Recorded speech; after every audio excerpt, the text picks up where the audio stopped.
메시지 성경에서 누가복음 7장을 살펴보겠습니다. 누가복음 7장은 예수님의 놀라운 기적과 가르침으로 가득한 장입니다. 먼저 백부장의 믿음 이야기가 나오는데 그의 하인이 병에 걸렸을 때 예수님께 도움을 요청합니다. 예수님은 그의 믿음을 보시고 하인을 치유해 주십니다. 이는 믿음의 위력을 보여줍니다. 이어서 예수님은 나인 성으로 가십니다. 그곳에서 한 과부의 아들이 죽어 장례 행렬이 이어지고 있었죠. 예수님은 그 장례 행렬을 멈추시고 청년을 살리십니다. 이 소식은 온 유대와 주변 지역에 빠르게 퍼져나갔습니다. 마지막으로 세례 요한의 제자들이 예수님께 나와 요한의 질문을 전합니다. 이에 예수님은 그들에게 자신이 행한 일들을 전하라고 하시며 요한에게 대한 칭찬을 아끼지 않으십니다.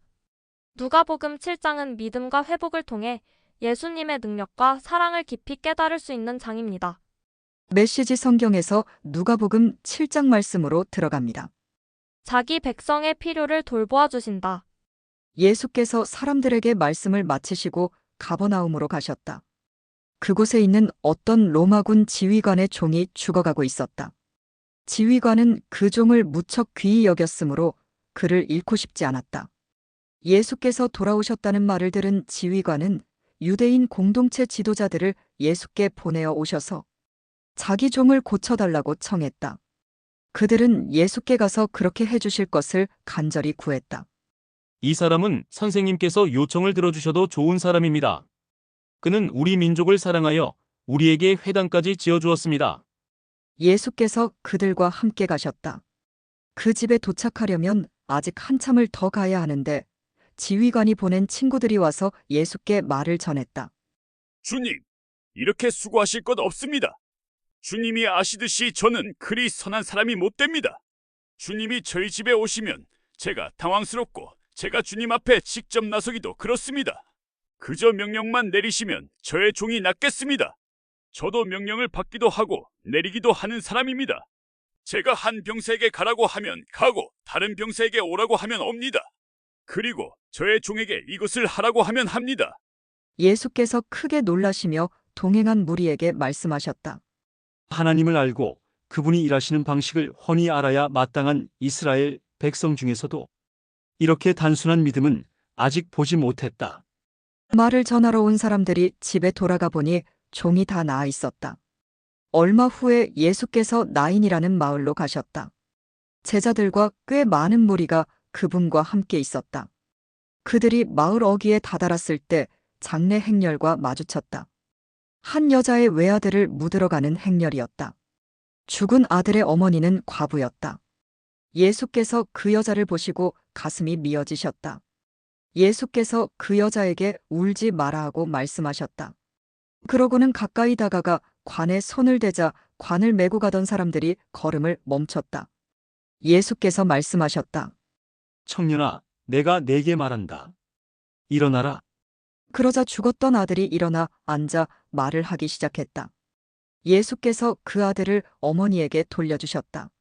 모든 사람은 자신들이 지금 거룩한 신비의 자리에 있으며 하나님께서 그들 가운데서 일하고 계심을 깨닫고는 조용히 경배했다.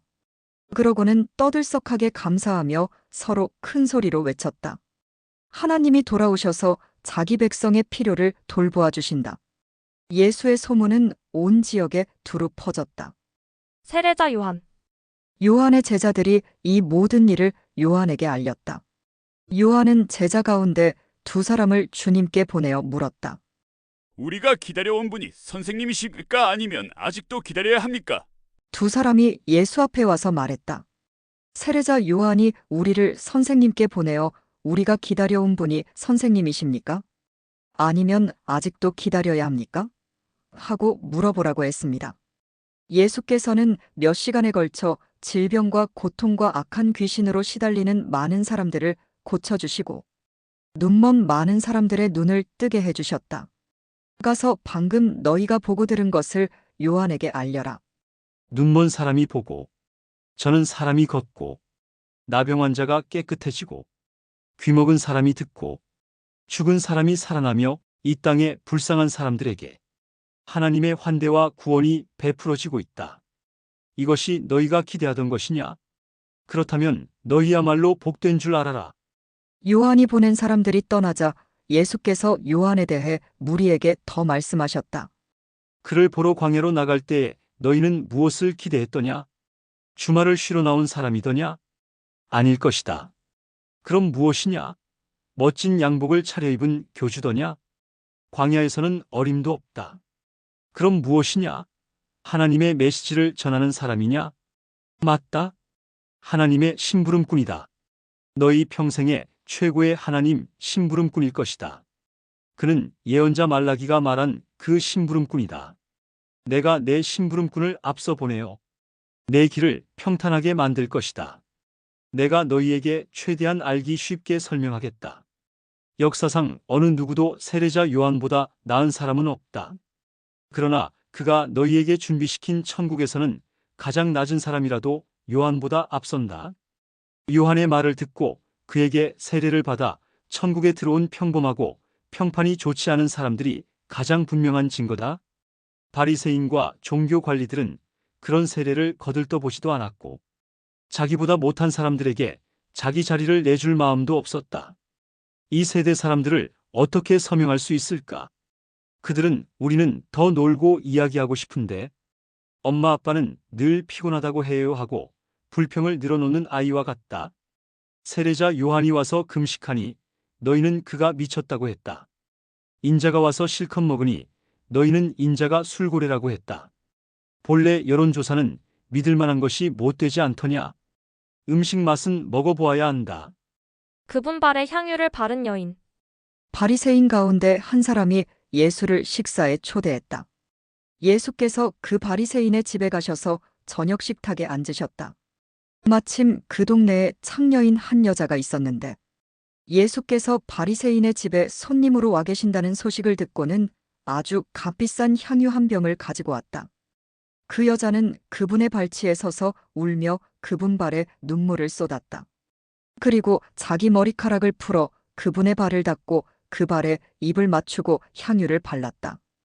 예수를 초대한 바리새인이 그것을 보고는 이 사람이 만일 내가 생각한 대로 예언자라면 자기의 비위를 맞추는 이 여자가 어떤 부류인지 알았을 텐데 하고 혼잣말을 했다. 예수께서 그에게 말씀하셨다. 시몬아, 내가 너에게 할 말이 있다. 말씀하십시오. 두 사람이 은행가한테 빚을 졌다. 한 사람은 은화 500을 빚졌고 다른 한 사람은 50을 빚졌다. 그런데 두 사람 다 갚을 수 없는 처지인 것을 알고는 은행가가 두 사람의 빚을 없는 것으로 해주었다. 그렇다면 두 사람 중에 누가 더 감사하겠느냐? 시몬이 대답했다. 그야 더 많이 탕감받은 사람이겠지요. 맞다. 예수께서 말씀하셨다. 그리고 여자 쪽을 바라보시며 계속해서 시몬에게 말씀하셨다. 이 여자가 보이느냐? 내가 내 집에 왔을 때 너는 내게 발 씻을 물도 내주지 않았으나 이 여자는 내 발에 눈물을 쏟고 자기 머리카락으로 닦았다. 너는 내게 인사도 하지 않았으나 이 여자는 내가 도착한 때부터 내 발에 입 맞추기를 그치지 않았다.